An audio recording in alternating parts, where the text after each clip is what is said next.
So here's probably the most unnecessary guide needed for any of the Grandmasters. It's the Arms Dealer. It's old, everyone knows the mechanics of it. Just easy. So here's some clips of solo and just stuff I do to make my life easier when I'm doing it. First off, the power of ignitions for this season. I'm going to show this throughout the whole thing, but it just clears. It's just like, it's totally overpowered. It's great. I love it. I'm going to miss it tons in a couple weeks when the season's over.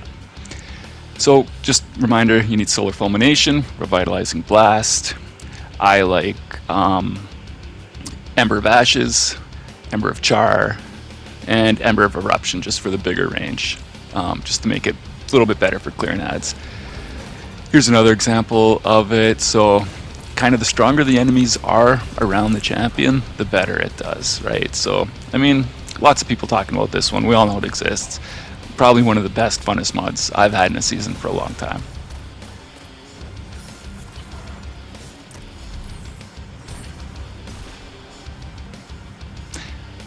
So, despite that, there's one little spot here I like for this one barrier at the end. You'll know the spot I'm at as soon as I turn around here. It's just, this guy's annoying. When I'm trying to get him from down below, he'll hide, I'll waste my ammo, blah, blah, blah.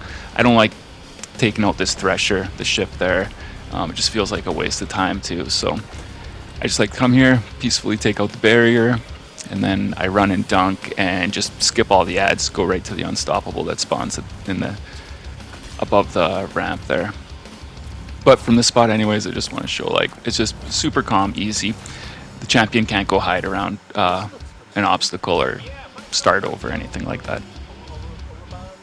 This spot, if you don't know this spot, I mean, you've been living under a rock, I guess, for Destiny, but you can skip all the ads on top, on the entrance to this ship here. Go this back way, kill the barrier, and be done with it. So it's a time saver. Surely you guys all know this spot, though. Like, it's been around forever.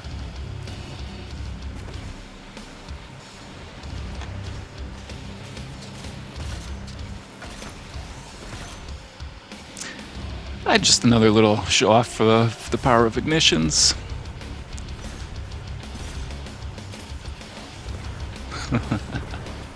Oh, I love it. I love it. I love it. I truly do. So for these barriers, again, you can just run up the ramp and do them. That's fine too. For me, just to keep it casual and a little more stress-free, I just like to go up to this spot here and you can pick them off easily. You don't have to worry about them again, like running, hiding in the back, wasting ammo if, you know, they get away from you to regenerate health, that kind of thing. Just my favorite spot anyways. Okay, second tank. Again, this place is simple. Okay, I swear to God, last time I'm going to be showing ignitions, but I love it. I just love it so much. So this, like, I've had times where I take out the tank with these ignitions from these unstoppables. You know, I take out the captain most of the time. It's just, oh, it's great.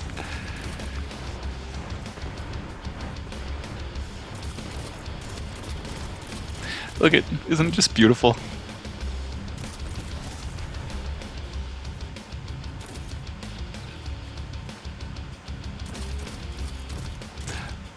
So this one, some stuff's left still standing, but I mean, look, the tank's like 3/4 dead.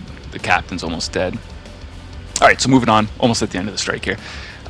Just one spot I like to go to. Again, this is just to keep it kind of casual and less sweaty for myself, which is more my style, but you can get up here, get a nice shot from this barrier, you know, take it out from a distance. You don't have to worry about dodging grenades and all that kind of stuff.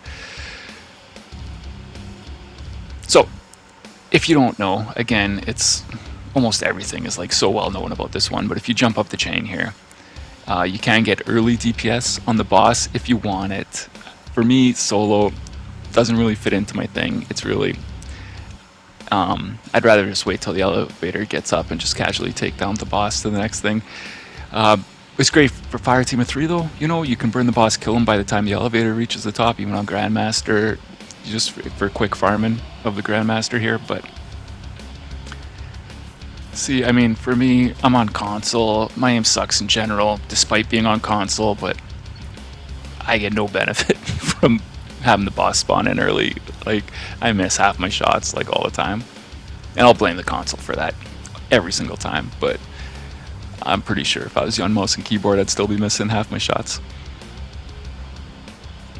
So this is the normal way without spawning the boss in early. Anyways, and again, just more my style, but just casually take out the turrets. When the turrets are gone, then I just damage the boss until he runs up to his tower for the bubble. Of course, you know what's coming. I am going to be cheesing, doing the grenade cheese on the bubble here. But we'll get to that in a second.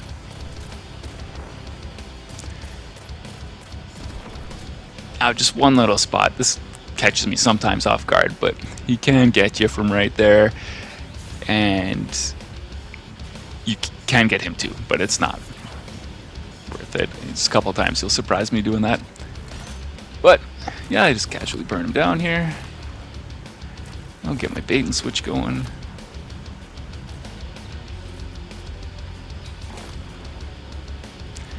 So after that, then he's running.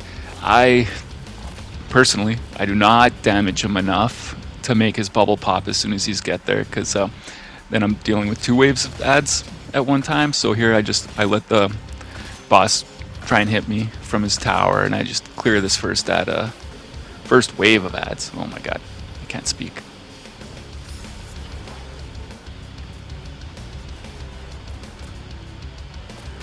Now, after all the ads are clear, you can just easily take out the boss. So where I'm standing right now, this top row, behind these obstacles, he can't hit me because my head is peeking out. So even though it looks like the laser's headed towards your head, it's not. It's always aimed, just imagine upper chest. So here, I'll show you again. It's a better example.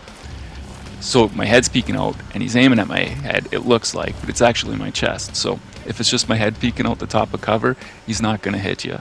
So it's no big deal. So again, after the bubble is popped, next wave of ads spawn in, and the thresher. So the thresher, you can clear easily. Here, you can just take your time. So now the grenade cheese, it's my favorite. So it works for one. So one, solar grenades for Titan, or your vortex grenade for Titans, whatever. But those are the 2 that work best. Stasis does a little bit, but not bad. So solar does a little bit for Titan. Vortex and Warlock, especially controversial holds, because you can get that coming back a lot sooner. Does quite a bit more damage than just the regular solar grenade. But what does even more damage is solar grenade on Warlock with the sunbracers. So see, the sunbracers have increased duration for the grenades. Okay, that's great. But you can apply scorch stacks. So the increased duration of the grenades plus the scorch stacks, you can actually get the boss to ignite every single grenade here. You'll see it. And there goes the ignition, almost 20k damage. So by far faster if you are going to solo and grenade cheese. That's probably what I'd go with. It's a little bit harder making it to the section, but really we're just talking like, you know, an extra 5-10 minutes working through the ads and champions. And I think compared to, you know, the 20-25 minutes you're going to save in grenade waiting, charging time to burn down the boss, it's definitely like still going to be more time efficient. Anyways, that's it. I totally get this was the most unnecessary guide you probably need for a Grandmaster because it's Arm Dealer. It's one of the easiest ones. I suggest if you haven't done one solo and you want to, do it on this one. It's easy, you know, it's no crazy boss tactics needed. All you have to do is hurt him a little bit, get him to pop his bubble, start chucking grenades at him. You can take your time. Yeah, anyways, have a good one. See you next week, Proven Ground. And then we're all done for the season.